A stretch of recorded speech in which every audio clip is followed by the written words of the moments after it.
Robert Kiyosaki की किताब rich dad poor dad वो किताब है जिसने लाखों लोगों की जिंदगियों को बदला है। फाइनेंशियल नॉलेज के ऊपर लिखी इस किताब में रॉबर्ट बताते हैं कि पैसों के बारे में अमीर लोग अपने बच्चों को क्या सिखाते हैं जो गरीब और मिडिल क्लास पेरेंट्स नहीं सिखाते। इस किताब में सिखाई गई बातें इतनी प्रैक्टिकल और लाइफ चेंजिंग है जो आपको किसी भी स्कूल या कॉलेज में सीखने को नहीं मिलेगी। तो बिना किसी डिले के आते हैं काम की बात पे। अपने इस किताब में रॉबर्ट ने दो लोगों की सोच के बारे में बताया है। एक उनके रियल फादर जिन्हें रॉबर्ट ने पुअर डैड बताया है, दूसरे उनके फ्रेंड माइक के फादर जिन्हें रॉबर्ट ने रिच डैड बताया है। पुअर डैड असल में गरीब नहीं है, वो एक हाई एजुकेटेड और हाई पेइंग गवर्नमेंट ऑफिसर हैं, लेकिन अपनी सारी जिंदगी पैसों के लिए परेशान रहे। जबकि उनके रिच डैड सिर्फ 8वीं क्लास तक ही पढ़े हैं, लेकिन आगे जाके वो अपने शहर के सबसे अमीर आदमी बनते हैं। रॉबर्ट का मानना है कि फाइनेंशियल एजुकेशन आपको स्कूल या कॉलेज में नहीं बल्कि घर पे सिखाई जाती है। इसीलिए अमीर लोग ज्यादा अमीर हो जाते हैं, गरीब ज्यादा गरीब और मिडिल क्लास हमेशा कर्जों में फंसा रहता है। अपने स्कूल में दूसरे अमीर बच्चों को देख के रॉबर्ट भी अमीर बनना चाहते थे और अमीर कैसे बना जाता है ये सीखने के लिए वो बचपन से ही अपने रिच डैड के पास काम करना शुरू कर देते हैं। रॉबर्ट के साथ एडवांटेज ये था कि बचपन से ही उनको अपने दोनों फादर से फाइनेंशियल एडवाइस मिला करती थी, लेकिन पैसों के बारे में दोनों फादर के ओपिनियन अलग अलग थे। उनके रियल फादर रॉबर्ट से कहते थे कि मेहनत से पढ़ो ताकि तुम्हें अच्छी कंपनी में नौकरी मिल जाए, जबकि उनके रिच डैड कहते थे कि मेहनत से पढ़ो ताकि तुम खुद की अच्छी कंपनी खोल सको। पुअर डैड कहा करते थे कि पैसा सभी बुराई की जड़ है, जबकि उनके रिच डैड कहते थे कि पैसों की कमी ही सभी बुराई की जड़ है। बचपन में रॉबर्ट के रियल फादर कोई भी महंगी चीज देख के ये कहा करते थे कि हम ये नहीं खरीद सकते, हम वो नहीं खरीद सकते, जबकि रिच डैड रॉबर्ट को सिखाते थे कि हमें कभी भी ये नहीं कहना चाहिए कि मैं इस चीज को नहीं खरीद सकता। इसकी बजाय हमें खुद से ये पूछना चाहिए कि इस चीज को वो कैसे खरीद सकते हैं। रिच डैड ने उन्हें समझाया कि जब हम ये कहते हैं कि मैं इसे नहीं खरीद सकता तो हमारा दिमाग उस बात को मान लेता है और उस चीज को पाने के बारे में सोचना बंद कर देता है। लेकिन जब आप खुद से ये पूछते हो कि मैं इस चीज को कैसे पा सकता हूँ तो हमारा दिमाग काम करने लगता है और वो उस चीज को पाने के नए नए रास्ते ढूंढने लगता है और इस तरह के सवाल आपके दिमाग को जवाब ढूंढने को मजबूर करते हैं। रॉबर्ट अपने दोनों फादर की बातें सुनते थे और 9 साल की उम्र में वो डिसाइड करते हैं कि पैसों के बारे में अब वो अपने रिच डैड को फॉलो करेंगे और उनके एडवाइस को फॉलो करके आगे जाके रॉबर्ट भी बहुत पैसे कमाते हैं। इस किताब में रॉबर्ट ने 6 लेसन बताए हैं जो उन्होंने अपने रिच डैड से सीखे थे, जिसमें से 3 मैं आपको समराइज करके बता रहा हूँ और ये लेसन बहुत इंपॉर्टेंट है, तो वीडियो को लास्ट तक जरूर देखना। लेसन नंबर 1, अमीर लोग पैसों के लिए काम नहीं करते, गरीब और मिडिल क्लास लोग करते हैं। इसको यूं समझते हैं, एक आदमी के पास उसका गाड़ी खींचने वाला गधा होता है। जब भी उस आदमी को गाड़ी पे बैठ के कहीं जाना होता है तो वो उस गधे के सामने एक गाजर लटका देता था जो उसके ठीक नाक के सामने लटकी होती थी। वो गधा गाजर देखते ही उसे खाने के लालच में उसके पीछे भागने लगता है, इस उम्मीद में कि वो गाजर तक पहुंच ही जाएगा और वो आदमी जहां जाना चाहता था वहां जाता है। अब ये उस आदमी के लिए तो अच्छा आइडिया था अपने गधे से काम करवाने का, लेकिन बेचारा वो गधा समझ ही नहीं पाता था कि वो गाजर तो सिर्फ एक छलावा है। कल गधे के सामने एक और गाजर लटका दी जाएगी और वो उसके पीछे भागने लगेगा।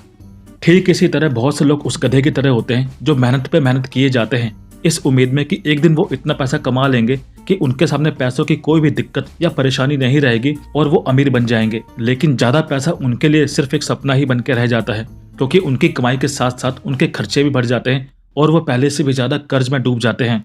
रॉबर्ट कहते हैं कि हम इंसान 2 इमोशन की वजह से सारी जिंदगी काम करते हैं, पहला डर और दूसरा लालच। कम पैसों या बिना पैसों के जीने के डर से हम कड़ी मेहनत करते हैं और जब हमारे हाथ में पैसे आ जाते हैं तो हमारे अंदर लालच की भावना जाग जाती है और हम उन चीजों को खरीदने के बारे में सोचने लगते हैं जो उन पैसों से खरीदी जा सकती है। और यही डर और लालच हमें ऐसे चक्कर में उलझा देता है जो कभी खत्म ही नहीं होता। हम और ज्यादा मेहनत करते हैं ताकि ज्यादा पैसे कमा सकें और फिर हमारे खर्चे भी उसी हिसाब से बढ़ने लगते हैं और यही हमारी जिंदगी का पैटर्न बन जाता है, जिसे रॉबर्ट ने रेट रेस कहा है, यानी चूहा दौड़। सुबह जागो, काम पे जाओ, खर्च करो, फिर सुबह जागो, काम पे जाओ, खर्च करो। और अगर हम ज्यादा पैसे कमा भी लें तो इसी पैटर्न पे चल के हम अपने खर्चे बढ़ा लेते हैं। इस लेसन का एक पार्ट ये भी था कि रिच डैड ने रॉबर्ट को अपने कन्वीनियंस स्टोर पे काम पे लगा दिया था और उन्हें इस काम के बदले कोई भी पैसे नहीं मिलते थे। वो बिना पैसों के काम करते रहे और इसका फायदा ये हुआ कि उन्हें मजबूरन अपनी इमेजिनेशन पर जोर डालना पड़ा ताकि वो अपनी इस नौकरी के साथ साथ पैसे कमाने के कोई दूसरे तरीके भी ढूंढ सकें। और इस बारे में उन्हें कई आइडियाज मिले और उन्होंने अपना पहला बिजनेस कॉमिक्स लाइब्रेरी खोल के शुरू किया, जो उनकी गैर मौजूदगी में भी उन्हें पैसे कमा के दे रहा था। ये था पहला लेसन जो रिच डैड ने रॉबर्ट को सिखाया कि सिर्फ पैसों के लिए काम मत करो बल्कि पैसों से अपने लिए भी काम करवाओ। अब कुछ लोगों का सवाल हो सकता है कि यार मेरे पास तो इतना पैसा बचता ही नहीं कि मैं उन पैसों से अपने लिए काम करवा सकूं, मैं तो गरीब हूं, क्या करे भैया। तो आने वाली 2 वीडियो बिल्कुल मिस मत करना, उसमें आपको इसका आंसर और सॉल्यूशन दोनों मिल जाएगा। लेसन नंबर 2, फाइनेंशियल लिटरेसी सीखनी चाहिए। ज्यादातर लोग जिंदगी भर ये समझ ही नहीं पाते कि पैसा कमाना बड़ी बात नहीं है, बल्कि यह है कि आप कितना पैसा रख पाते हो। आपके पास कितने भी पैसे हों, लेकिन अगर आपके पास फाइनेंशियल इंटेलिजेंस नहीं है तो आपके पास वो पैसा ज्यादा दिनों तक नहीं रहेगा, जैसा केबीसी और लॉटरी जीतने वालों के साथ होता है। फाइनेंशियल लिटरेसी का मतलब यह है कि एक बार पैसा कमाने के बाद उस पैसों का सही मैनेज कैसे किया जाए, उन पैसों को अपने पास कितने लंबे समय तक संभाला जाए और उन पैसों से अपने लिए काम करवाया जाए। लेकिन लोगों को ये पता ही नहीं होता कि उनकी पैसों की तंगी का रीजन कोई गवर्नमेंट, उनका बॉस या उनकी कम सैलरी नहीं है, बल्कि उनकी फाइनेंशियल लिटरेसी की कमी है। और इसी कमी की वजह से ही पढ़े लिखे लोग भी रेट रेस जिंदगी में फंसे हुए हैं। और इसकी सबसे बड़ी वजह है हमारा मौजूदा एजुकेशन सिस्टम, क्योंकि स्कूल और कॉलेज आपको प्रोफेशनल नॉलेज देते हैं लेकिन फाइनेंशियल एजुकेशन नहीं देते। वो आपको आपके पैसों को हैंडल करना नहीं सिखाते। फाइनेंशियल लिटरेसी का पहला रूल है कि आपको एसेट्स और लायबिलिटी में फर्क का पता होना चाहिए। रॉबर्ट हमें एसेट्स और लायबिलिटी का डिफरेंस बहुत ही आसान शब्दों में समझाते हैं। कोई भी चीज जो आपकी जेब से पैसे निकलवाती है वो लायबिलिटीज हैं, और जो चीज आपकी जेब में पैसे डाले वो एसेट्स हैं। लेकिन फाइनेंशियल नॉलेज की कमी की वजह से लोग एसेट्स की जगह लायबिलिटी इकट्ठी करते रहते हैं और उन्हें लगता है कि वो एसेट्स खरीद रहे हैं, जैसे महंगा मोबाइल, एसी, गाड़ी या घर। भले ये चीजें आपके नेटवर्थ से जुड़ जाएं, लेकिन ये एसेट्स नहीं है, क्योंकि ये आपकी जेब से पैसे निकलवाती हैं। बात आपके घर की भी हो रही है। सबको लगता है कि उनका घर उनकी सबसे बड़ी एसेट है, लेकिन अगर आप अपने घर में रह रहे हो और उस पर हर महीने खर्चा कर रहे हो तो वो घर आपकी लायबिलिटी है, ना कि एसेट्स। लेकिन अगर आपको उसी घर से हर महीने रेंट आ रहा है तो वो घर आपका एसेट्स है। इसके अलावा ये जो लायबिलिटी आप खरीदते हो, वक्त के साथ उनकी कीमत भी कम हो जाती है। अमीर आदमी अपने पैसों को एसेट्स खरीदने में इन्वेस्ट करते हैं, जैसे intellectual property, stocks, bond, business, real estate, जबकि आम आदमी अपने सारे पैसे लायबिलिटी खरीदने में खर्च कर देता है। इसको एक डायग्राम से समझते हैं। हम सभी का एक इनकम स्टेटमेंट होता है और एक बैलेंस शीट होती है। एक गरीब आदमी का कैश फ्लो स्टेटमेंट इस तरह होता है। उसे पैसे मिलते हैं और फिर वो पैसे उसके जरूरी खर्चों में खत्म हो जाते हैं। उसके पास इतना पैसा बचता ही नहीं कि वो एसेट्स या लायबिलिटी खरीद सके। एक मिडिल क्लास आदमी का कैश फ्लो स्टेटमेंट थोड़ा सा अलग होता है। उसे पैसे मिलते हैं, उन पैसों को घर में जरूरी खर्चों में खर्च करता है और बाकी बचे पैसों से वो लायबिलिटी खरीद लेता है, जैसे ईएमआई या लोन पे महंगा मोबाइल, गैजेट्स, एसी, बड़ा टीवी। इनकम बढ़ जाती है तो बड़ा घर और कार लोन पे ले लेते हैं। बैंक से उनको क्रेडिट कार्ड भी मिल जाता है तो वो और भी चीजें खरीदने लगते हैं। फिर हर महीने इन सभी की ईएमआई पे करने का खर्चा भी बढ़ जाता है और इनकी पूरी सैलरी या इनकम इन सभी की ईएमआई पे करने में खर्च हो जाती है और आखिर में उनके पास इतना बचता ही नहीं कि वो एसेट्स खरीद सके। इसीलिए मिडिल क्लास और गरीब में ज्यादा फर्क नहीं है। अब देखते हैं एक अमीर आदमी का कैश फ्लो स्टेटमेंट किस तरह दिखता है। उसे पैसे मिलते हैं, वो उन पैसों से पहले एसेट्स खरीदता है, और अगर ये लोग लोन लेते भी हैं तो एसेट्स खरीदने के लिए, क्योंकि इन्हें पता होता है कि जितना भी ये लोन ले रहे हैं इससे कहीं ज्यादा वो उस एसेट से कमा लेंगे। उनके एसेट्स उन्हें पैसा कमा के देते हैं और उन्हें जो प्रॉफिट होता है उन पैसों को वो और भी एसेट्स खरीदने में इन्वेस्ट करते हैं, जिसके कारण उनका एसेट्स वाला कॉलम बढ़ता जाता है और उनके इनकम के सोर्स भी बढ़ते जाते हैं। रॉबर्ट के जो पढ़े लिखे पुअर डैड थे, उनके सारी इनकम एक्सपेंसेस में ही चली जाती थी और एसेट्स खरीदने के लिए उनके पास कुछ नहीं बचता था। वहीं उनके रिच डैड जो पढ़े लिखे नहीं थे, कई सालों से एसेट्स में इन्वेस्ट कर रहे थे, जिसके कारण उनका एसेट्स वाला कॉलम उनके लायबिलिटी वाले कॉलम से बहुत बड़ा हो चुका था और वो उनके एक्सपेंसेस से ज्यादा इनकम बना रहे थे।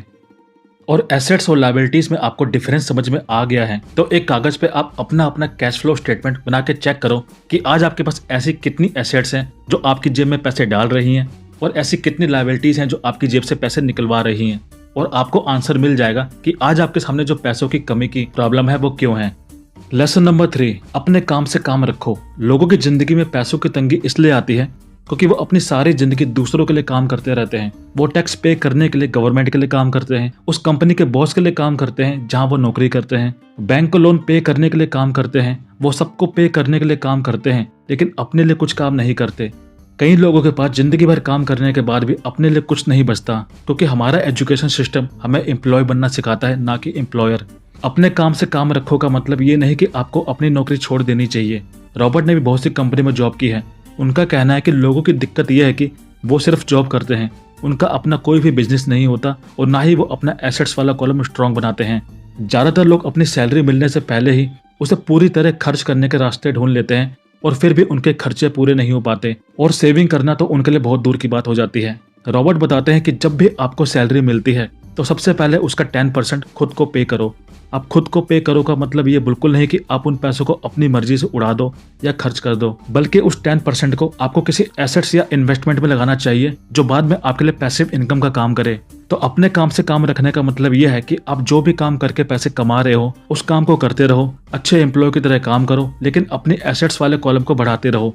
और जो पैसे आप अपनी एसेट्स वाले कॉलम में इन्वेस्ट कर रहे हो उसे खर्च ना करो, और उससे जो प्रॉफिट होगा उन पैसों को और भी एसेट्स खरीदने में लगाओ। इस तरह सोचो कि जो पैसा आप इन्वेस्ट कर रहे हो वो आपका एम्प्लॉय है जो आपके लिए पैसे बना के दे रहा है। और पैसों के बारे में सबसे अच्छी बात यह है कि ये बिना थके हर दिन 24 घंटे काम करते हैं और कई जनरेशन तक काम करते हैं। तो लेसन ये है कि पैसे कमाने का मकसद उसे सिर्फ खर्च करना ही नहीं होना चाहिए, बल्कि फाइनेंशियल इंडिपेंडेंट बनना होना चाहिए। तो ये थे वो 3 लेसन जो रॉबर्ट ने अपने रिच डैड से सीखे थे। लेसन नंबर 1 से हमें सीख मिलती है कि कभी भी सिर्फ पैसों के लिए काम मत करो, बल्कि अपने पैसों से अपने लिए काम करवाओ। लेसन नंबर 2 से हमें सीख मिलती है कि आपको अपने एसेट्स और लायबिलिटी में डिफरेंस पता होना चाहिए, ताकि आप अपने पैसों को सही जगह इन्वेस्ट कर पाओ और अपने लिए पैसों के मल्टीपल सोर्स बना पाओ। और लेसन नंबर 3 से हमें सीख मिलती है कि सिर्फ दूसरों के लिए काम मत करो। जब आप दूसरों के लिए काम करते हो तो आप उन्हें अमीर बनाते हो। दूसरों की सीढ़ियों पर चढ़ने से अच्छा है कि आप खुद की सीढ़ी लगाओ। जब भी आपको सैलरी मिलती है तो उसमें से 10% पहले खुद को पे करो और उन पैसों को ऐसी जगह इन्वेस्ट करो जहां से वो आपको और भी पैसे कमा के दे। इस बुक को पूरा पढ़ने के लिए आप इसे ऑनलाइन खरीद सकते हैं, जिसका लिंक मैंने नीचे डिस्क्रिप्शन बॉक्स में दे दिया है। और वीडियो पसंद आई हो तो वीडियो को लाइक और अपने सभी दोस्तों के साथ शेयर जरूर करना। मिलते हैं अगले वीडियो में एक नई बुक के साथ।